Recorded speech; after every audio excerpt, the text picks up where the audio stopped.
Nah, oke, berita ketiga ini yang paling menarik dan gue baru aja selesai nonton Apple Event ya, yang diselenggarakan 15 September waktu setempat, tapi kalau di sini itu tepat 16 September. Dan di Apple Event ini tuh Apple memperkenalkan dua produk baru, yaitu Apple Watch dan juga iPad. Dan masing-masing ini kita akan bahas ya. Yang pertama dari Apple Watch terlebih dahulu. Apple merilis Apple Watch Series 6 dan kemudian dia mempunyai warna yang banyak ya, colorfulnya lebih banyak. Ada blue, gold, black, dan juga yang terbaru adalah red product. Dan juga Apple Watch Series 6 ini tuh memiliki fitur baru, yaitu sensor baru ya, tentunya itu blood oxygen. Jadi dia bisa mengukur kadar oksigen dalam darah kita. Ini menarik banget karena menurut gua semakin banyak sensor kesehatan yang bisa dipakai oleh Apple Watch itu semakin membantu. Dan dalam eventnya tersebut, Apple mengklaim ada beberapa orang yang emang terselamatkan oleh fitur kesehatan dari Apple ya, dan menurut gue bagus nih. Dan kemudian dia sudah menggunakan dual core S6 chip, dan kemudian juga dia mempunyai watch face baru dengan desain baru juga, ada yang GMT time, count up, chronograph, typograph, dan juga kita bisa pakai memoji sebagai watch face-nya. Dan kemudian juga kita bisa menyamakan watch face dengan stripnya itu. Jadi kalau misalnya kalian punya strips yang ada watch face-nya, itu bisa dikombinasiin dan menurut gue tuh jadi cakep banget ya.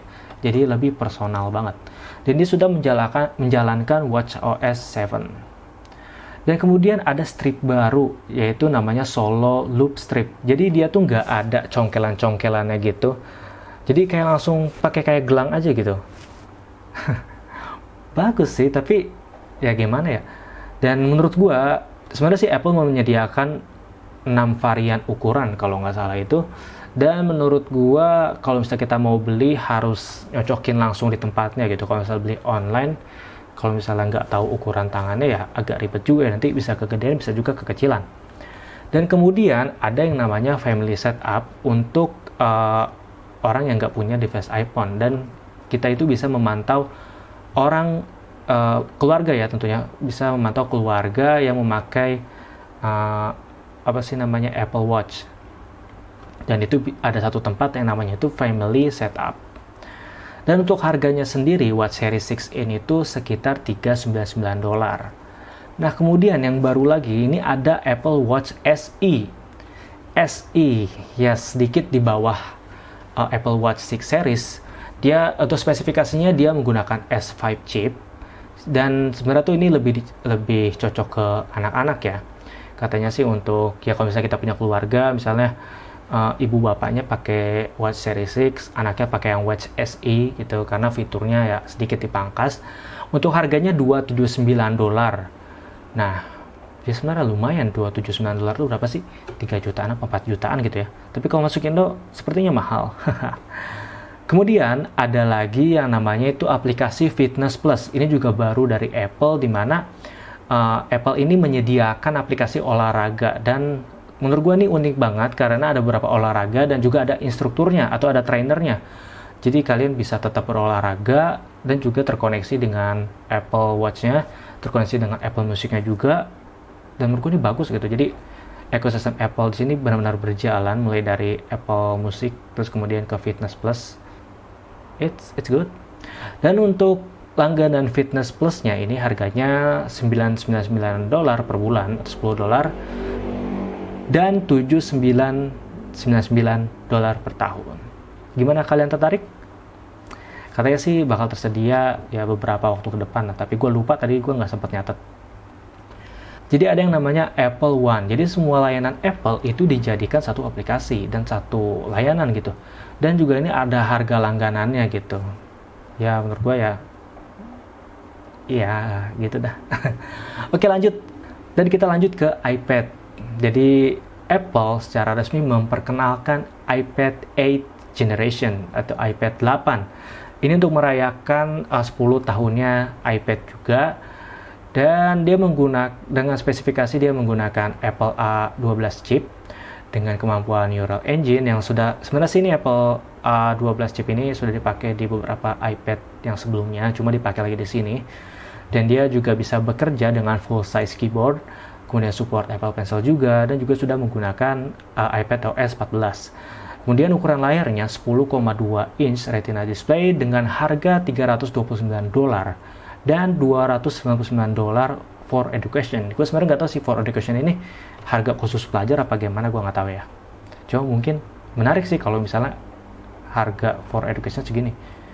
Dan kemudian yang paling menarik menurut gue di sini adalah new iPad Air. Jadi udah lama banget kita nggak dengar iPad Air ya. Dan kali ini Apple merilis new iPad Air dengan menambahkan kata new di depannya.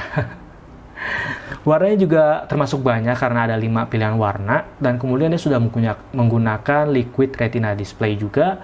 Kemudian dia sudah menggunakan layar 10,9 inci, dan kemudian Touch ID-nya. Ini yang menarik, Touch ID-nya ini nggak di depan lagi, melainkan di tombol power yang ada di atas. Jadi nyambung sama tombol power, dan ini mirip kayak handphone sekarang ya. Dia sudah menggunakan Apple A14 chip, dan yang paling menarik adalah fabrikasinya yang sudah 5 nanometer. Wow, ini Apple keren banget karena pertama kalinya dan seluruh dunia gitu ya, satu-satunya yang sudah merilis chipset dengan fabrikasi 5 nanometer cuma Apple, di Apple A14 Bionic ini, dan dengan resistor sebanyak 11,8 billion transistor, dan tentunya sudah efisien power juga ya. Dan dia menggunakan 6 core CPU.